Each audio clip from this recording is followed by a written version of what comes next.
شمر قتل کے بعد کتوں کے حوالے کیا گیا۔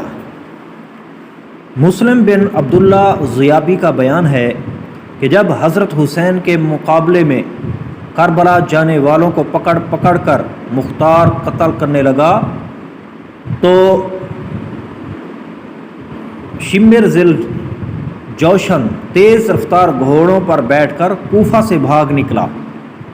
مختار کے غلام ضربی نے ہمارا پیچھا کیا۔ ہم نے اپنے گھوڑوں کو بہت تیزی سے دوڑایا لیکن ضربی ہمارے قریب آ گیا۔ شمر نے ہم سے کہا تم گھوڑے کو ایڑ دے کر ہم سے دور ہو جاؤ، شاید یہ غلام میری طاق میں آ رہا ہے۔ ہم اپنے گھوڑے کو خوب تیزی سے بھگا کر شمر سے الگ ہو گئے۔ غلام نے پہنچتے ہی اس پر حملہ کر دیا۔ پہلے تو شمر اس کے وار سے بچنے کے لیے گھوڑے کو کدواتا رہا اور جب ضربی اپنے ساتھیوں سے دور ہو گیا تو شمر نے ایک ہی وار میں اس کی کمر توڑ دی۔ جب مختار کے سامنے ضربی لایا گیا اور اس کو واقعہ معلوم ہوا تو اس نے کہا اگر یہ مجھ سے مشورہ کرتا تو میں کبھی اسے شمر پر حملہ کرنے کا حکم نہ دیتا۔ ضربی کو قتل کرنے کے بعد شمر کلتانیہ گاؤں میں پہنچا جو دریا کے کنارے واقع تھا۔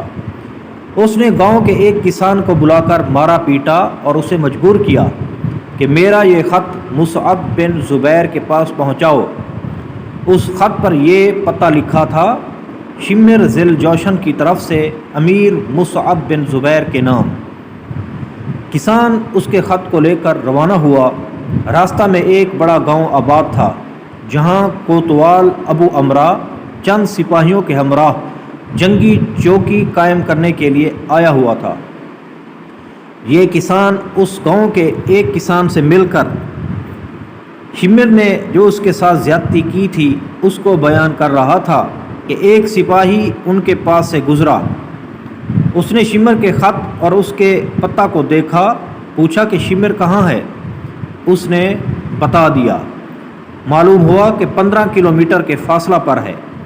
ابو امرا فوراً اپنے سپاہیوں کو لیے شمر کی طرف چل پڑا۔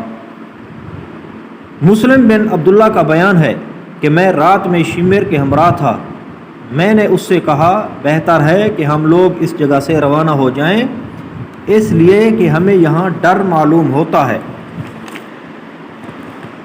اس نے کہا میں 3 دن سے پہلے یہاں سے نہیں جاؤں گا اور تمہیں خوف غالباً مختار کذاب کی وجہ سے ہے۔ تم اس سے مرعوب ہو گئے ہو۔ جہاں ہم ٹھہرے تھے وہاں ریچھ بہت زیادہ تھے۔ ابھی زیادہ رات نہیں گزری تھی اور مجھے برابر نیند آئی تھی کہ گھوڑوں کی ٹاپوں کی آواز آئی۔ میں نے اپنے دل میں کہا ریچھ ہوں گے، مگر جب آواز تیز ہو گئی تو میں اٹھ کر بیٹھ گیا، اپنی آنکھوں کو ملنے لگا اور کہا یہ ریچھوں کی آواز ہرگز نہیں ہو سکتی۔ اتنے میں انہوں نے پہنچ کر تکبیر کہی اور ہماری جھونپڑیوں کو گھیرے میں لے لیا۔ ہم اپنے گھوڑے چھوڑ کر پیدل ہی بھاگے۔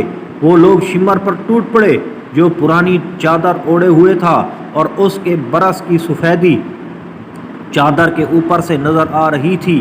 وہ کپڑے اور زرہ وغیرہ بھی نہیں پہن سکا، اسی چادر کو اوڑے ہوئے نیزے سے ان کا مقابلہ کرنے لگا۔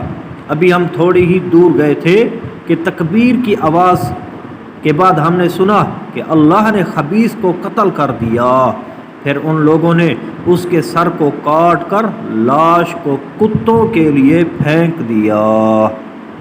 تاریخ طبری صفحہ 75 جلد 2، خطبات محرم صفحہ 17، 417 418۔ صلو علی الحبیب صلی اللہ تعالی علی محمد صلی اللہ علیہ وآلہ وسلم۔